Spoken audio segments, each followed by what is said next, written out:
በስመ አብ ወወልድ ወመንፈስ ቅዱስ አሐዱ አምላክ አሜን። ስንክሳር ሐምሌ 13 ኤጲስቆጶስ አባ ብስንዳዮስ ዘቀፍጥ። አንድ አምላክ በሆነ በአብ በወልድ በመንፈስ ቅዱስ ስም ሐምሌ 13 በዚች ቀን የአገር ቅፍጥ ኤጲስቆጶስ አባ ብስንዳዮስ አረፈ። ይህም ቅዱስ ሰው መንኩሶ በታላቅ ገድል ተጠመደ። ቅዱሳት መጻሕፍትንም አጠና። ከቅዱሳት መጻሕፍትም ውስጥ የዳዊትን መዝሙርና የነቢያትን መጻሕፍት አጥንቶ ነበረ። ከነቢያት ትንቢትም አንዱን መጽሐፍ ያነብ ነበረ። ትንቢቱ የሚነበብለት ነቢይም ወደ እርሱ መጥቶ ንባቡን እስቲፈጽም ይቆይ ነበረ። ስለ እርሱም እንዲህ ተባለ። እርሱ እጆቹን አንስቶ በሚጸልይ ጊዜ ጣቶቹ እንደ ፋና ይበሩ ነበረ።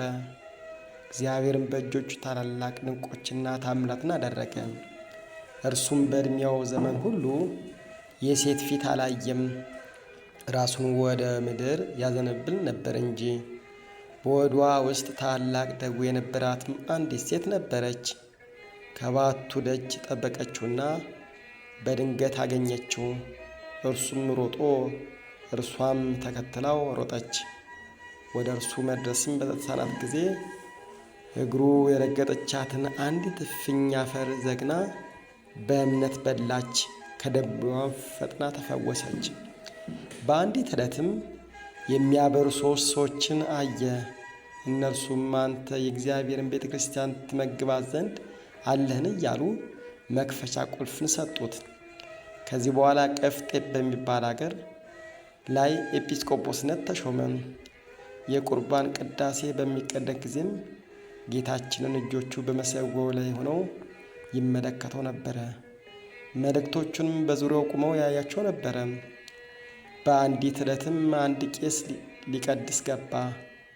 በቅዳሴ እኩሌታት ላይም በመሰዊያው ፊት እያለ ምራቁን ተፋ። ቅዳሴውን በተፈጸመ ጊዜ ይህ አባት ገሰጸው፣ እንዲህም አለው።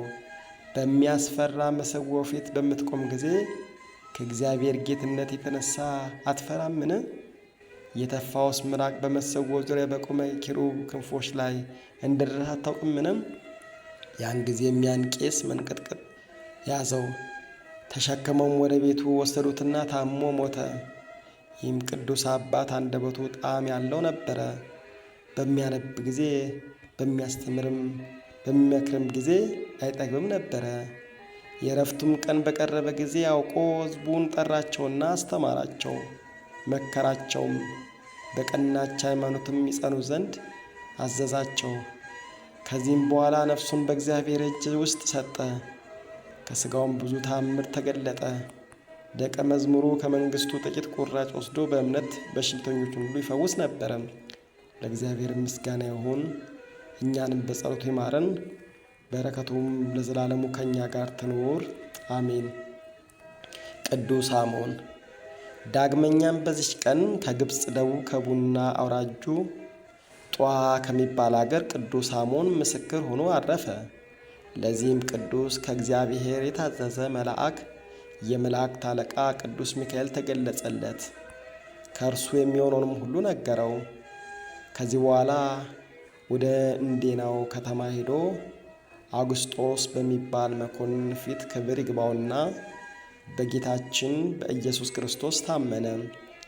መኮንኑም በመንኮራኩር ውስጥ በእሳት ላይ በመጣል በእሳት ባጋሉት በብረት አልጋ ላይ በማገድም ከላም ቆዳ በተሰራች ጅራፍ በውሻ ቤት ማንደጃ ውስጥ በመጨመር ጽኑ ስቃይን አሰቃዩት።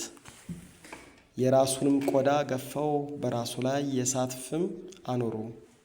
እግዚአብሔር የሚያጸናው ነበረ። ያለምንም ጉዳት ጤነኛ አድርጎ ያስነሳው ነበረ። ከዚህም በኋላ ክብር ይግባውና እግዚአብሔር ክርስቶስ በጎልማሳ አምሳል በብርሃን ሰረገላ ላይ ሆኖ ተገለጠለትና አጽናናው። እንዲህም አለው፣ ወዳጄ አሞን እኔ ካንተ ጋር እኖራለሁ። ስምህን የሚጠራውን መታሰቢያን የሚያደርገውን ሁሉ ወይም ገድልህን የሚጽፈውን ሁሉ እኔ በመንግሥቴ ውስጥ አስበዋለሁ፣ ኃጢአቱንም እደመስሳለሁ። አገርህንም እጠብቃለሁ።